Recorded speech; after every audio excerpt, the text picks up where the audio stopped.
আসসালামু আলাইকুম প্রিয় ফুটবল ফ্যান্স। আপনার মনে হতে পারে বার্সেলোনার এই ইউরোপ থেকে বিদায়টা হঠাৎ ছিটকে পড়ে যাওয়াটা একটি দুর্ঘটনা, কিন্তু না, এটা একটা অনেক দিনের জমে থাকা দুর্বলতার স্বাভাবিক পরিণতি।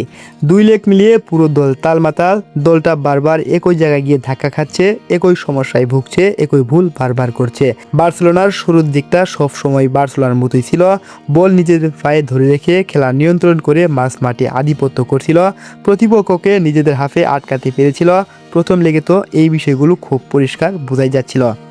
তারা ম্যাচটা নিজেদের ছন্দে খেলতে চাইছে, প্রেসিং ছিল একদম নিখুঁত আর পজিশনিং ছিল খুব পরিকল্পিত। কিন্তু এই পুরো ব্যবস্থার একটাই মাত্র শর্ত ছিল, আর সেটা হলো একটাও ভুল করা যাবে না।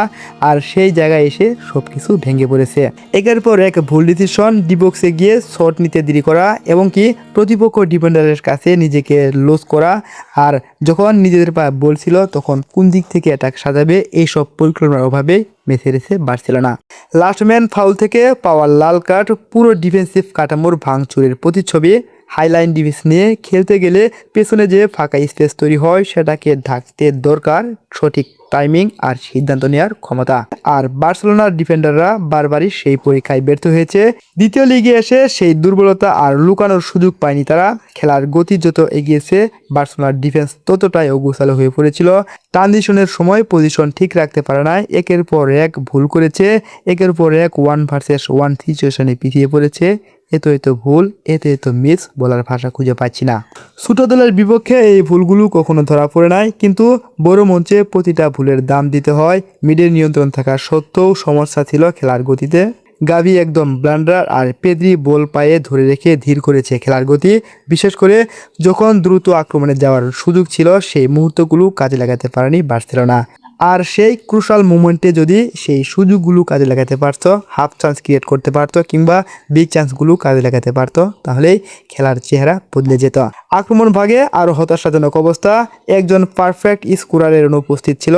বক্সের ভিতর 1 সেকেন্ড দেরি করা কিংবা ছোটোখাটো একটা ভুল করা, এই জিনিসগুলোই শেষ পর্যন্ত বড় ব্যবধান তৈরি করে দিয়েছে। সবচেয়ে বড় সমস্যা খেলোয়াড়দের মধ্যে ছিল।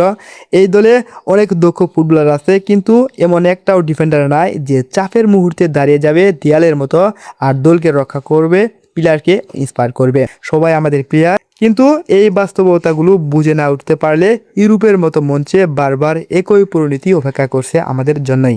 এই ক্লাবকে ভালোবাসা ফলাফলের উপর নির্ভর করে না, হারের মধ্যেও এই ক্লাবকে ভালোবাসি, কারণ এটা শুধু ফুটবল না, এটা একটা অনুভূতি এবং এক আবেগ। হারি জিতে সমস্যা নেই, ঘুরে দাঁড়াতে হবে। বার্সেলোনা দীর্ঘজীবী হোক, কাতালোনিয়া দীর্ঘজীবী হোক। ধন্যবাদ সবাইকে। আসসালামু আলাইকুম।